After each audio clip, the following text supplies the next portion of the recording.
Hello everybody, I am Mohammad Shaheen Akbar. Haram trust की जानिब से एक बार मैं फिर आप लोगों के सामने इंग्लिश का क्लास लेने के लिए हाजिर हूँ। आज की इस क्लास में मैं आपको दो तीन चीज़ें जो इम्पोर्टेंट है इंग्लिश लैंग्वेज से रिलेटेड वो मैं बताने जा रहा हूँ। सबसे पहली चीज़, जो सब्जेक्ट हम लोग पढ़ रहे हैं उसका जो बेस है, उसका जो लेटर्स है A to Z, इसको किस तरीके से साउंड करते हैं, करेक्टली साउंड करते हैं, इसको जान लीजिए। है क्या कि ये एक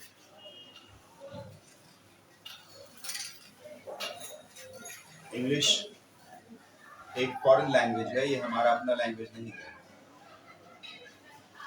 इसलिए भी इसकी हर एक चीज को बेसिक को जानने की जरूरत है। जहाँ तक प्रोनाउंसिएशन का सवाल है, तलफ़ुज़ का सवाल है, इसमें खासतौर से बिहारी बहुत पीछे होते हैं। क्यों? क्योंकि वो बिहारी लोग खासतौर से भाषा का नहीं बल्कि बोली का इस्तेमाल करते हैं। भाषा और बोली में फर्क यही है कि बोली भाषा का ही बिगड़ा हुआ रूप है। भाषा एक तरतीब से बोली जाती है, उसके कुछ कायदे होते हैं। इस मामले में उर्दू और इंग्लिश, इन दोनों का जो तलफ़ुज़ या प्रोनाउंसिएशन है अक्सर बिगड़ा हुआ देखा जाता है। हिंदी किसी कदर ठीक है क्योंकि वहाँ पे तलफ़ुज़ बहुत ज़्यादा मानी नहीं रखता है, सिवाय सा, शा, या, तो आइए सबसे पहले मैं आपको इंग्लिश लेटर टू जेड किस तरीके से प्रोनाउंस किया जाता है, किस तरीके से साउंड किया जाता है, ये मैं आपको बताने जा रहा हूँ। उसके बाद और भी चीज़ें वक्त प्रश्न को बताई जाएगी। उससे पहले जान लें जो लैंग्वेज हम सीखते जा रहे हैं इसका नाम है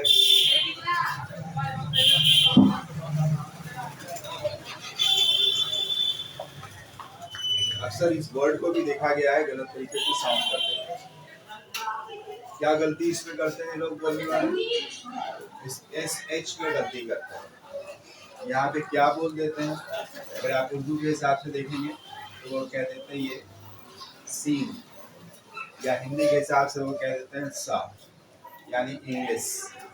ये साउंड बिल्कुल गलत है। SH वहाँ पर है, इसलिए ये नहीं होगा, ये नहीं होगा, बल्कि ये शीन होगा। या फिर हिंदी के हिसाब से अगर देखेंगे तो ये जो तालम शो होता है वो होता है। तो इसका करेक्ट साउंड हो गया इंग्लिश। याद रखें, it's correct sound is English.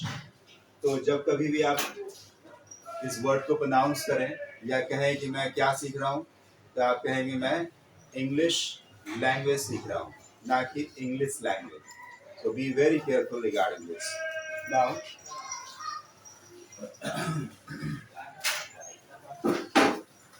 letters A to Z. देखते हैं इसे किस तरह से साउंड किया जाता है।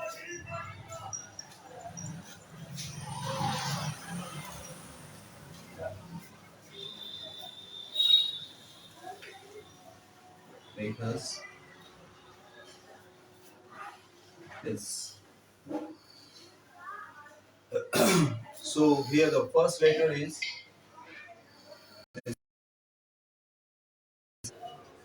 इसका जो पहला साउंड है वो है, मैं आपको इसका रेलिवेंट हिंदी भी बता दूंगा, आ, और जो दूसरा साउंड है इसका वो है ए ई, यानी किस तरीके से इसे साउंड करते हैं आ और ए, इस तरीके से साउंड किया जाता है। लेकिन अक्सर लोग क्या साउंड करते हैं? ए।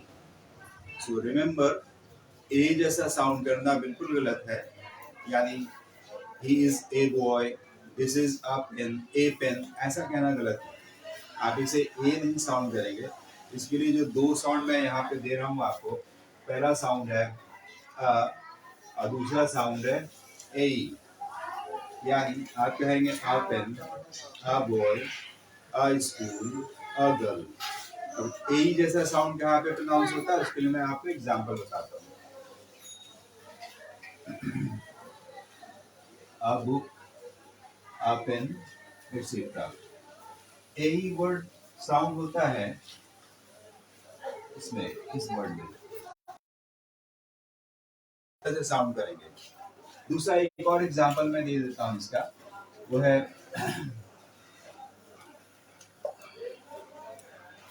इसका सही साउंड अप्रैल नहीं है ऐसा, इसका करेक्ट साउंड है अप्रैल, अप्रैल। तो इस तरीके से जब ये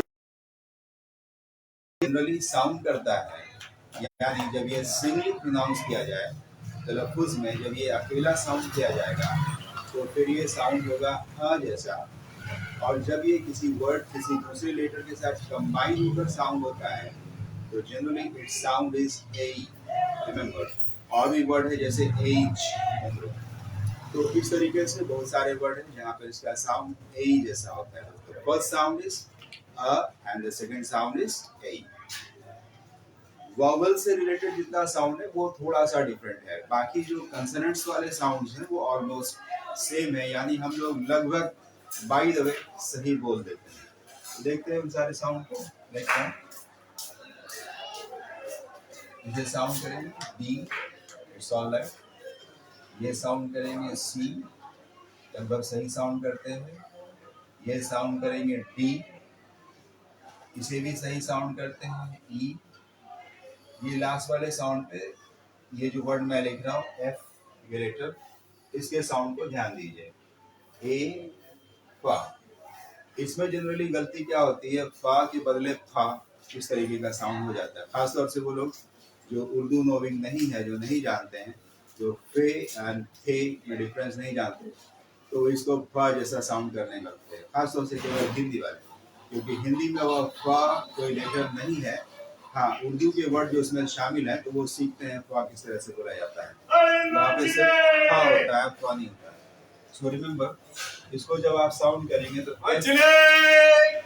फा को किस तरीके से साउंड करना है मैं आपको बता देता हूँ।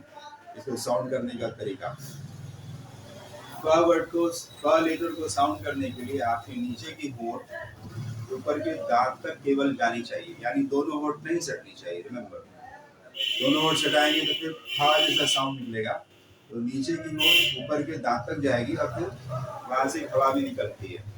ऐसा दो साउंड है इंग्लिश लेटर्स में।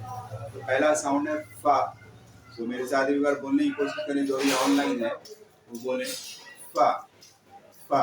अब इसको लेटर में बोलते हैं तो इसको आप साउंड करेंगे एफ, एफ, एफ। जब आप फील करेंगे तो यहाँ पर साउंड, यानी जो साउंड के साथ हवा बाहर हो रही है, आप यहाँ पे फील कर सकते हैं एफ, एफ, इस तरीके से। लेकिन दोनों वर्ड चढ़ा के बोल देंगे तो फिर वो साउंड नहीं आएगा। तो be very careful, sound is F. तो यहाँ पे आप याद रखें, यहाँ पे ये उर्दू का ये, ओके। आते हैं नेक्स्ट लेटर पे। दिस इज इजी, ये आसान है, तो साउंड करना आसान है। ये है जी, उर्दू के हिसाब से जी, ई, जी, दैट्स इट। ये जो सिंबल है ये जॉ का सिंबल है, और ये ई। दूसरा है एच, एच का इस तरीके से साउंड करेंगे ए, और ये शा। तो पहला सिंबल आप देखेंगे ए है, ये जो दूसरा सिंबल है इस तरीके से, तो यहाँ पे लिखा गया शा। तो कंबाइन करके बोले तो साउंड इज एच, यहाँ पे जो लिखा गया ये है शा। देखिए जा E G H O H. Then next letter is I, R E, I.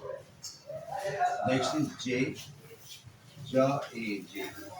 Next is के, क ए के। नेक्स्ट इज एल, ए ल, एल, नो प्रॉब्लम, ये सारे साउंड आसान है। एम, ए म एम, एन, ए नो एन। इसमें थोड़ा ध्यान देने की, मैंने पहले ही कहा, जितना वाउल्स है उस पर ध्यान देने की जरूरत है। तो ये जो लेटर है ये वाला, इसको कैसे साउंड करना है, इधर लोग इसको साउंड करता है ओ, यानी बस वो राउंड कर दिया, ओ जैसा साउंड हो गया। नहीं, ये साउंड नहीं है, बल्कि इसको साउंड करना होता है आउ, आउ। रिमेंबर, इट्स साउंड इज आउ। तो मेरे साथ आप बोल भी सकते हैं, इट्स साउंड इज आउ, आउ। तो इस तरीके से आ एंड ऊ, आउ। नेक्स्ट इज पी, इजी है ये, पी। नेक्स्ट इज क्यू, का, वा, या, ऊ, क्यू। दिस इज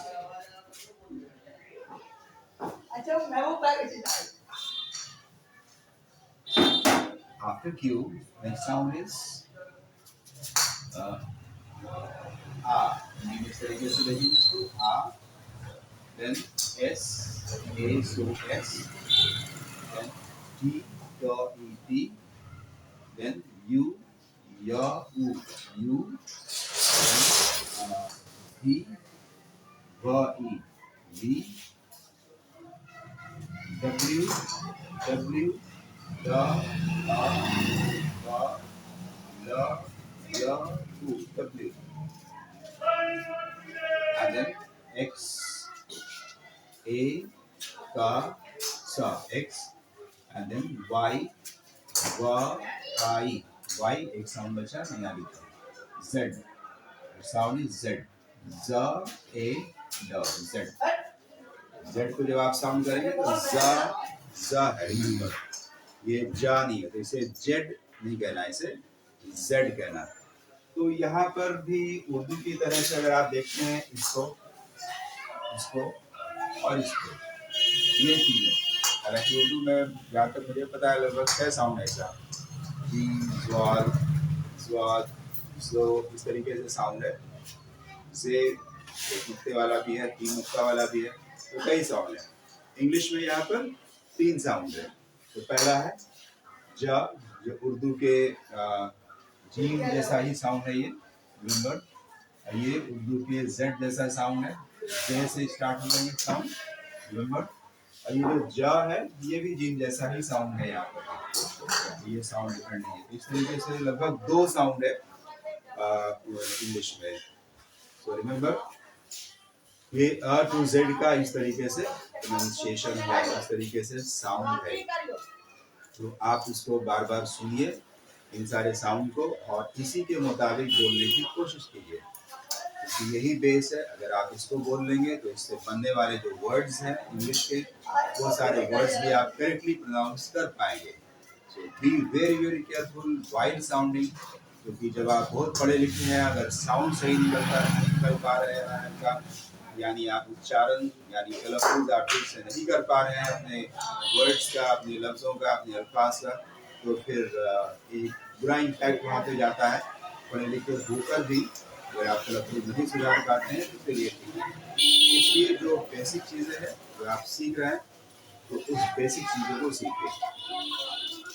यहाँ पर आप लोग सीख रहे हैं स्पोकन इंग्लिश। तो सबसे पहले मैं ये बताऊँगा कि इंग्लिश लैंग्वेज किस तरीके से सीखते हैं, खासतौर से इंडिया के अंदर और बिहार के अंदर भी, जहाँ पर कि इंग्लिश का बिल्कुल माहौल नहीं है। तो सीखने के लिए क्या तरीका अपनाया जाता है, यानी इंग्लिश नोविंग बनने के लिए, स्पोकन को साइड करते हैं, इंग्लिश नोविंग बनने के लिए, यानी ये भाषा, ये जुबान जानने के लिए लोग क्या तरीका अपनाते हैं, जो ट्रेडिशनल पैटर्न चला रहा है, वो किस पैटर्न पे ये लैंग्वेज सीखी जाती है, उसको मैं थोड़ा सा रफली आपको बताता हूँ।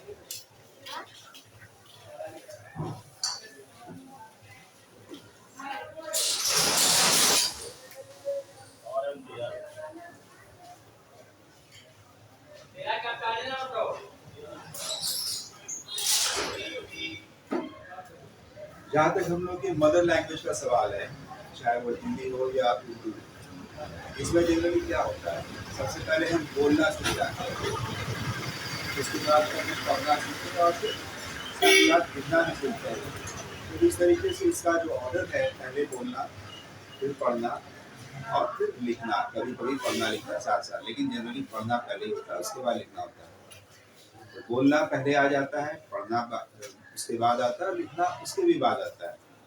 लेकिन जहाँ तक इंग्लिश इस लैंग्वेज का सवाल है, जिस तरीके से यह सीखा जाता है और सिखाया जाता है, शुरू से जो चला रहा है, इसमें पहले स्टूडेंट्स को पहले पढ़ना सिखाया जाता है, लिखना सिखाया जाता है, और फिर बोलना, वो भी वो लोग बोलना सीखते हैं जो ख्वाहिशमंद होते हैं, या फिर जिनको ज़रूरत महसूस होती है कि उन्हें इंग्लिश बोलना सीखना चाहिए, तो वो लोग इंग्लिश बोलना सीखते हैं। ठीक है, तो ये बिल्कुल उलट है हमारी मदर भाषा से, हमारी मादरी जुबान से, तो वहाँ पर पहले पढ़ना लिखना और बोलना तब सीखा गया, ठीक है। मीन्स पहले बोलना फिर पढ़ना फिर लिखना सीखा गया। लेकिन यहाँ पर जहाँ तक इंग्लिश का मामला है, पहले पढ़ना आना चाहिए, फिर लिखना आना चाहिए, और उसके बाद प्रायोरिटी के हिसाब से लोग बोलना सीखते हैं। हालांकि यहाँ पर माहौल है इंग्लिश का, यहाँ पर चलन है इंग्लिश का, तो वहाँ पर भी फिर मामला वैसे ही हो जाता है।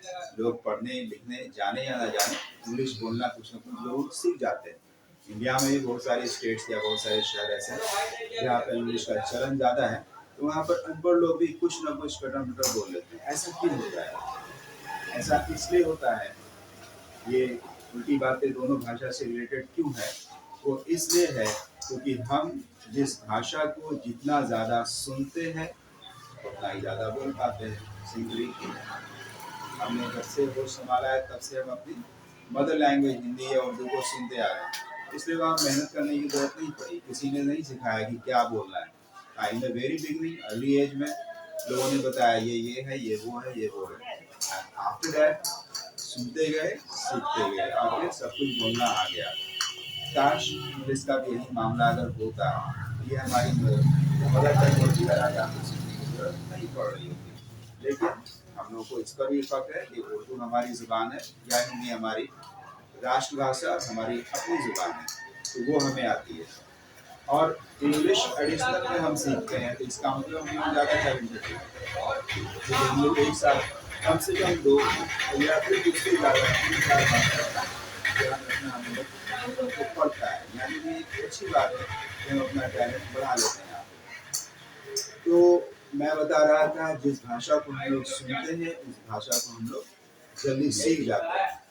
अगर आप अपने आसपास देखेंगे, अपने घर से उठा लेंगे, तो ना घर में, ना आपके फ्रेंड सर्कल में, ना ही मुआशरे में, ना ही इधर उधर, ना ही स्कूल में, ज़्यादातर कॉलेज में भी नहीं, इंग्लिश भाषा का प्रयोग नहीं किया जाता, या किया जाता है तो बहुत कम किया जाता है। ठीक है, जिस वजह से हम सुनते नहीं हैं, सुन नहीं पाते, तो हम रिस्पॉन्ड नहीं कर पाते कि क्या सेंटेंस बोला जा रहा है, कौन सा किस वस्तु का क्या नाम है, ये हम जान नहीं पाते हैं। हाँ, इस संदर्भ में मैं आपको एक बात बता दूँ, आपको ये बात बहुत आसानी से समझ में भी आ जाएगी। जिन चीज़ों को हम लोगों ने बार बार सुना है इंग्लिश में, तो हमारा माइंड फौरन इसको कहता है कि इंग्लिश में ऐसा कहा जाता है, तो उसको जानने की जरूरत नहीं पड़ती। जैसे लोग कहते हैं इन्वर्टर, इन्वर्टर, हम लोग टिकट, स्टेशन, ये सारे इंग्लिश वर्ड हैं, तो ये ऑटोमेटिक आते हैं। क्यों ऐसा है? क्योंकि इस वर्ड को बार बार सुना है और बोला भी है। That's why they are in our mind, इतने परसिस्टेंट है हमारे माइंड कि क्विक, उतना ही क्विक है जितना कि हमारी मादरी जुबान है। इंग्लिश को अगर ऐसा करना चाहते हैं बाकी भाषाओं की तरह ही, तो उसके लिए आपको मेहनत करने की जरूरत है। मेहनत क्या करना है, कैसे करना है, मैं आपको इसमें कुछ टिप्स बता देता हूँ। मैंने क्या कहा था, इंग्लिश सीखने के लिए सबसे पहली चीज़ क्या है? रीडिंग, पढ़ने आना चाहिए। इस ऑनलाइन क्लास में वो उतनी बेसिक में करना है, इसको मैं आज नहीं बताने जा रहा हूँ। आज मैं आपको बताने जा रहा हूँ कि रीडिंग के क्या क्या फायदे हैं, इंग्लिश रीडिंग, राइटिंग और स्पीकिंग के लिए क्या टिप्स अपनाना चाहिए। तो सबसे पहले आते हैं how to learn English, English भाषा किस तरीके से सीखना। सबसे पहले पॉइंट क्या आता है? रीडिंग। रीडिंग इसमें एक प्लान बना लीजिए रेगुलर रीडर बनने के लिए, यानी नियमित तौर पे हर दिन रोजाना इंग्लिश आपको पढ़ना है। इसमें आप अपने इंटरेस्ट की चीज़ पढ़ सकते हैं, या फिर आपको बिल्कुल बेस नहीं है तो किसी इंग्लिश नोइंग पर्सन के पास जाइए, उनसे मिलिए, उनसे टाइम लीजिए, 10 मिनट 15 मिनट, वहाँ पर भी आप ऑफलाइन पढ़ाई कीजिए उसके लिए, क्योंकि ऑफलाइन वो जो बिल्कुल अगर आप नहीं जान रहे तो ऑफलाइन उसके लिए जरूरी हो जाता है। ऑनलाइन में सारी चीज़ें कवर नहीं हो पाती हैं। जैसे आपको बिल्कुल सिलेबल बनाने नहीं आ रहा है कि कैसे साउंड करेंगे, SON क्या साउंड होगा, ठीक है, POOR क्या साउंड होगा, नहीं आ रहा है, तो फॉर दैट मैटर आपको जरूर किसी इंग्लिश लर्निंग टीचर से या किसी भी पर्सन से, चाहे कोई घर में हो या कोई उनसे आपको कोशिश करना चाहिए।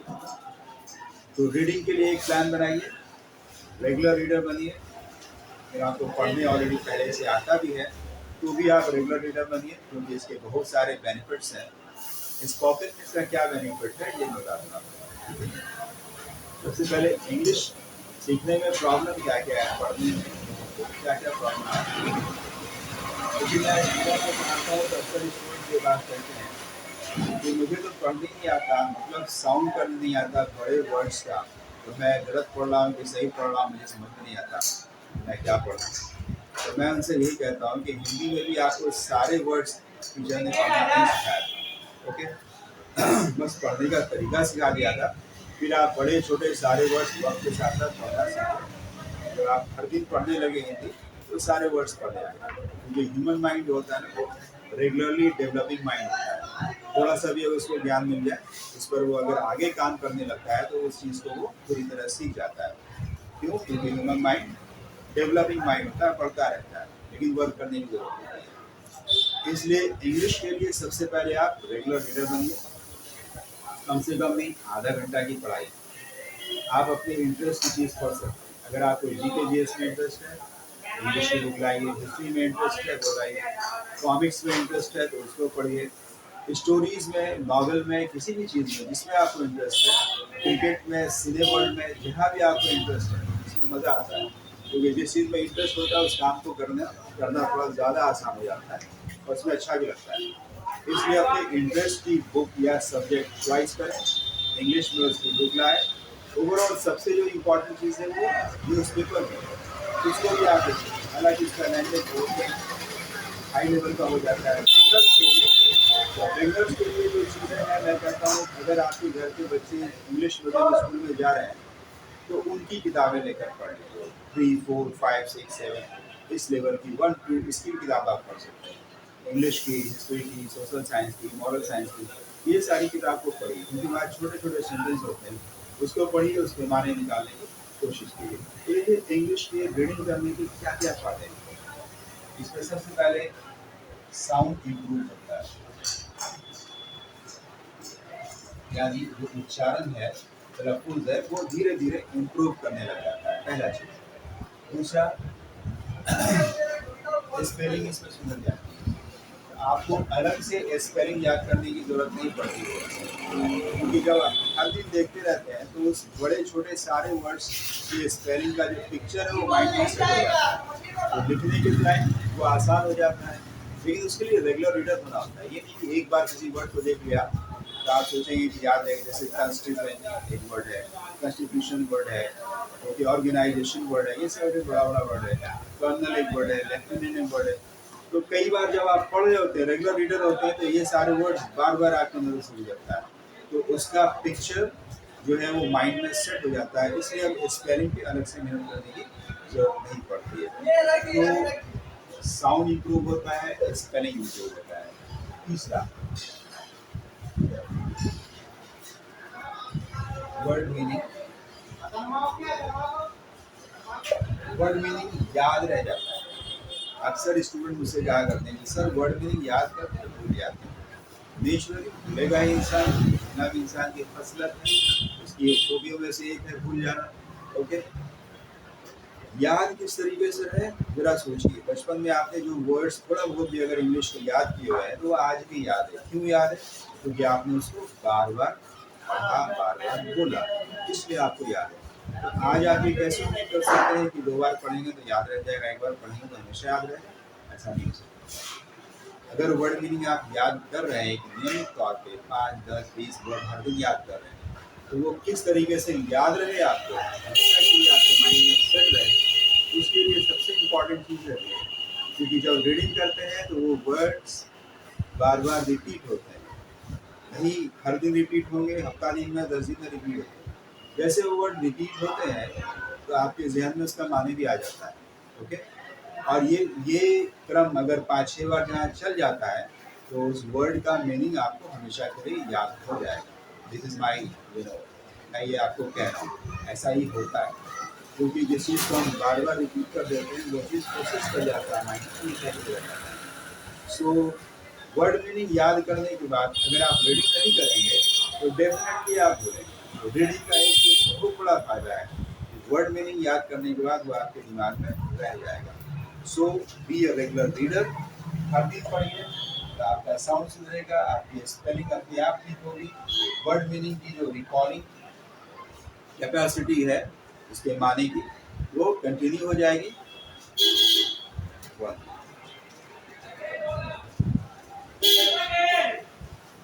तो इस तरीके से ये सारे फायदे। इसके अलावा एक और फायदा है नॉलेज, यानी जिस किताब को भी आप पढ़ रहे हैं या जिस पॉइंट ऑफ व्यू से, जैसे जीके पढ़ रहे हैं आप, तो आप उसका नॉलेज भी ले रहे हैं, या फिर आपकी हॉबी से रिलेटेड अगर है कॉमिक्स पढ़ लेना, ठीक है, तो फिर आप अपनी हॉबी को, अपनी मशगूलात को पूरा कर रहे हैं, तो इस तरीके से आपको इंजॉयमेंट दे रहा होता है। तो हर हाल में reading is the best process to learn English language. किसी भी लैंग्वेज को जानने का ये अच्छा तरीका है, उसमें परिपक्व होने का ये अच्छा तरीका है। लेकिन इंग्लिश के लिए तो खास तौर से ये सबसे ज़्यादा ज़रूरी है, क्योंकि ये फॉरेन लैंग्वेज। दूसरी बात ये भी है कि इंग्लिश रीडिंग जब भी आप करें तो बोल कर करें, साउंड के साथ करें। बिगनर्स को साउंड के साथ करना चाहिए। उससे क्या होगा कि आप उस वर्ड को साउंड जब करेंगे तो साउंड सुधरेगा, तो ठीक है, वो मैंने दिया, उस चीज़ को आप 2-3 बार ध्यान देंगे, आपके 2 बार आपके माइंड में वो चीज़ जाएगा। एक बार माइंड आपका पढ़ेगा, दूसरा साउंड आपका जब आप बोलेंगे तो दोबारा फिर उस साउंड को आप सुनेंगे और माइंड उसको एक्सेप्ट करेगा। ओके, तो साउंड करके पढ़ेंगे तभी साउंड भी सुधरेगा। रिमेंबर, जो मैंने दिया हुआ है। तो ये सारी चीज़ें रीडिंग के फायदे हैं। इसके अलावा दूसरी चीज़ है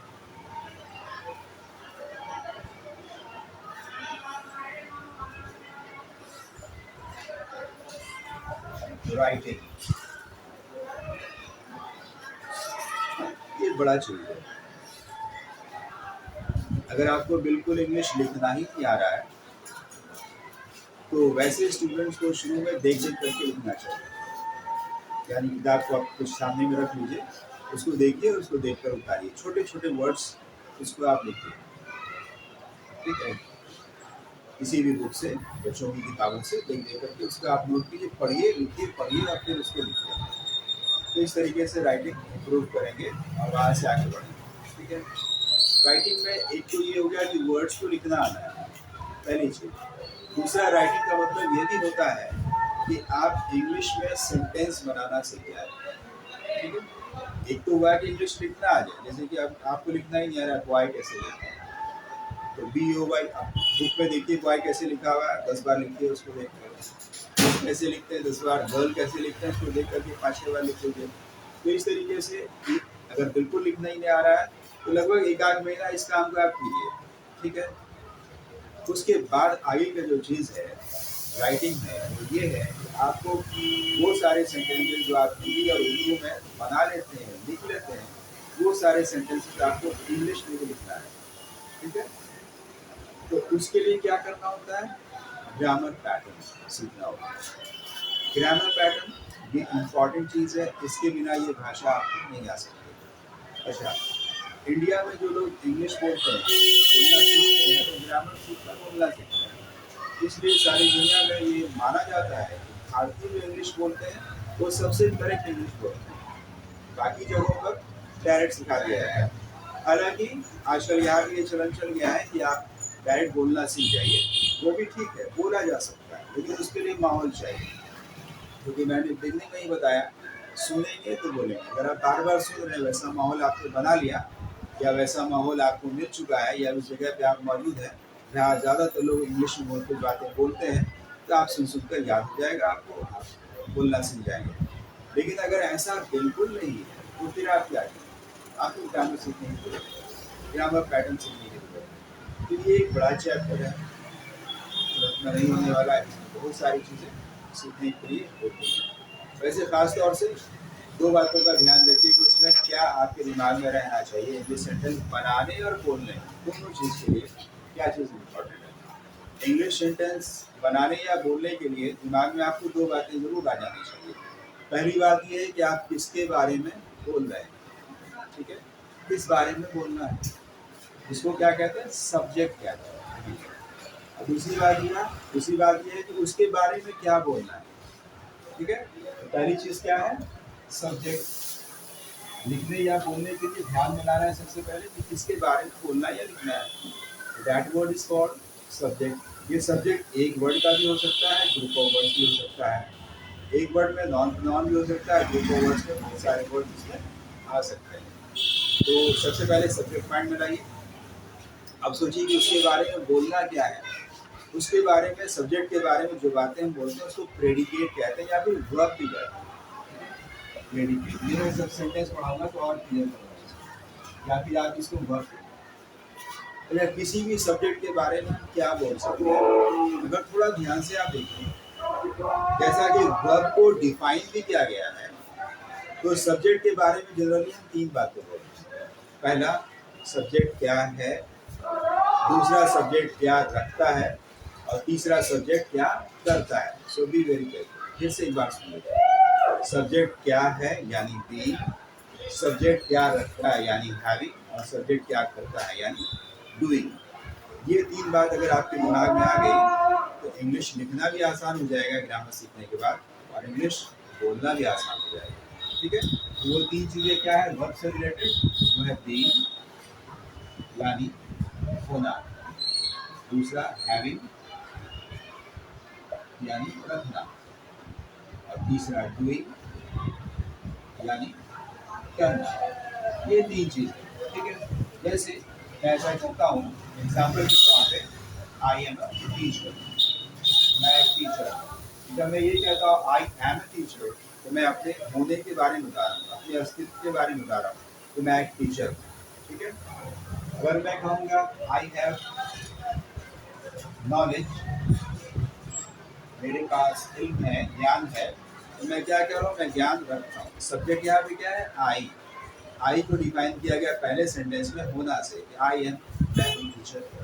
दूसरे सेंटेंस में मैं रखता हूँ आई हैव नॉलेज, मैं रखता हूँ।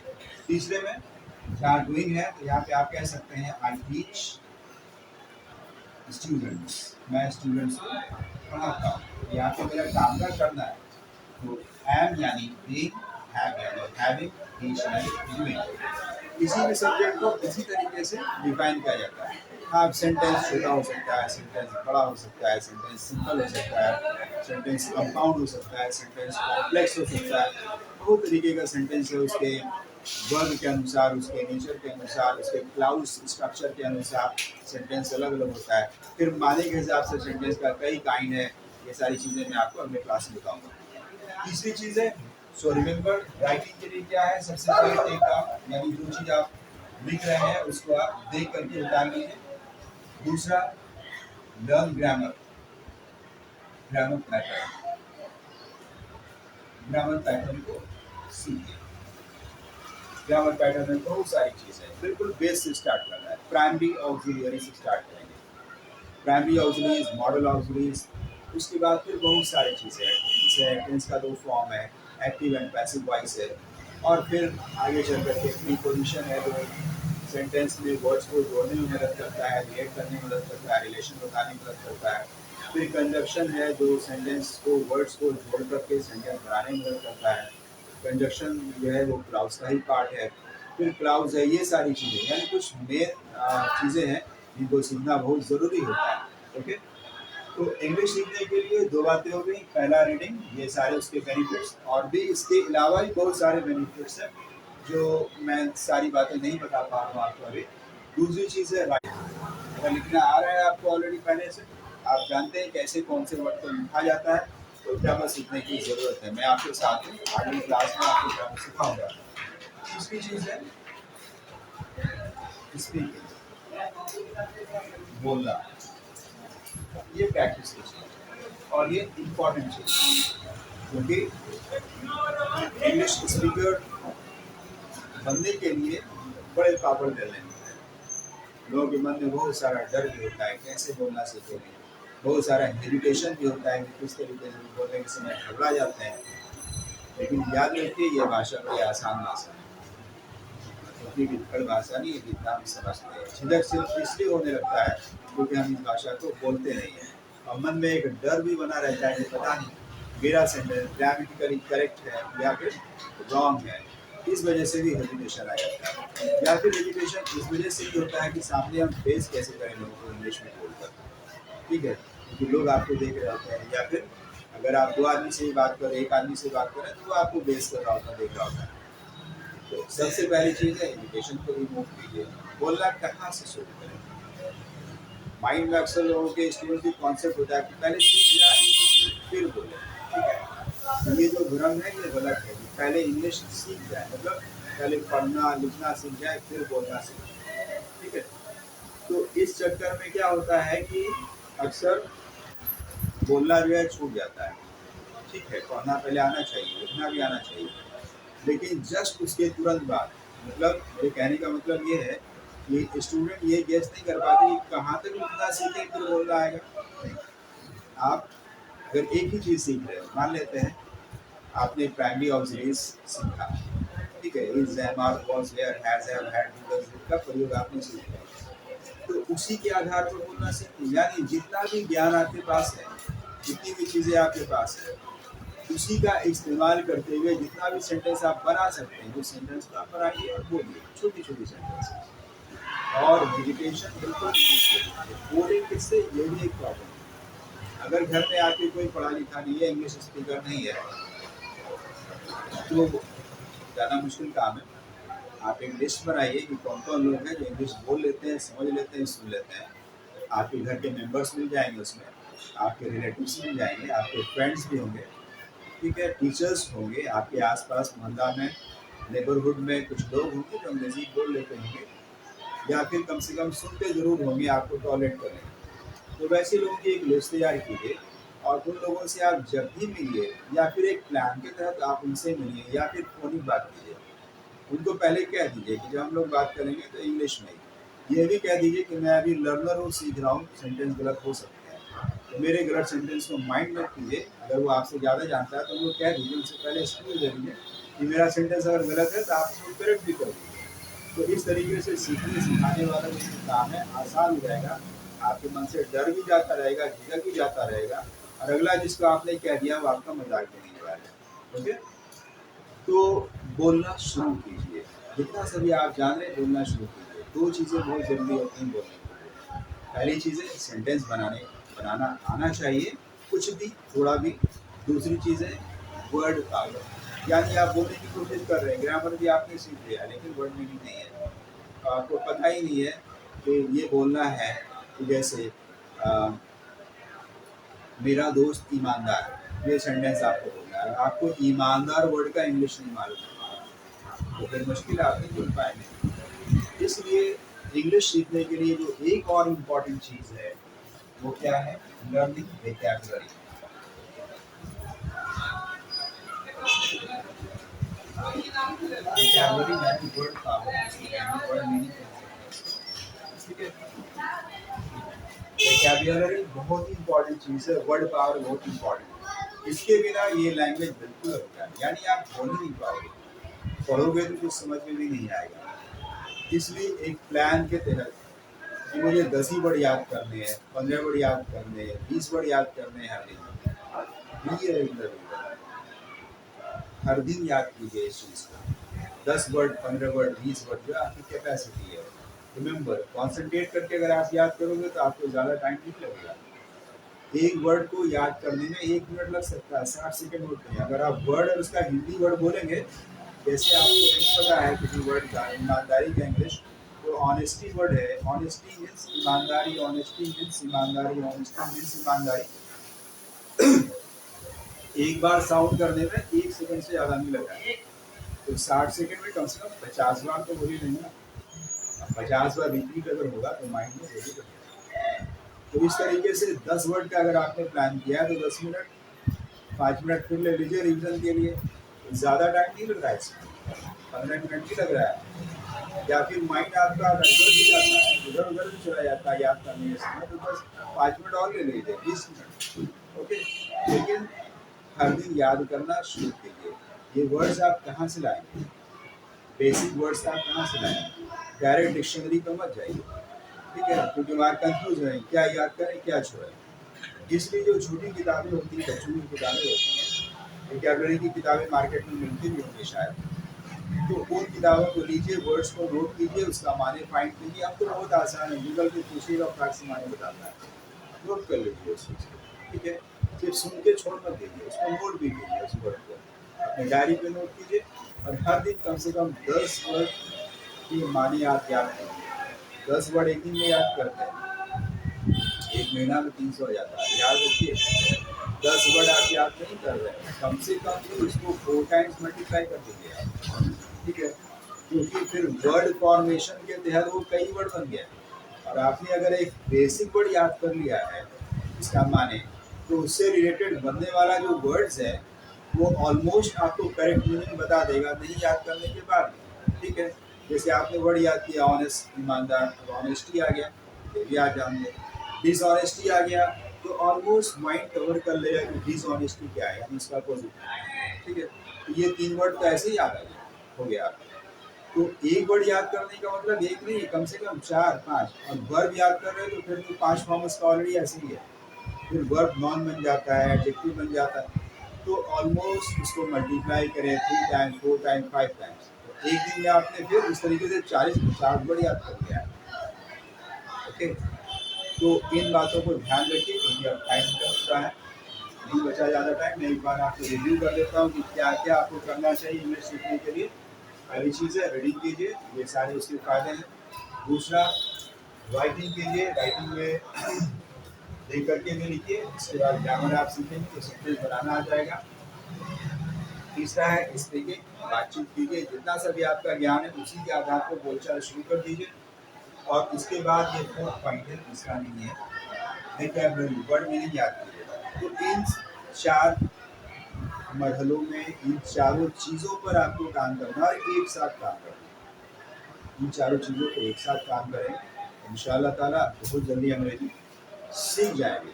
मैं आपके साथ नेक्स्ट क्लास में मैं आपको सेंटेंस, उसके काइंड्स, सेंटेंस पैटर्न और प्राइमरी ऑक्सिलरीज, ये सारी चीज़ें पढ़ाने जा रहा हूँ। तो आज के लिए इतना ही, थैंक यू।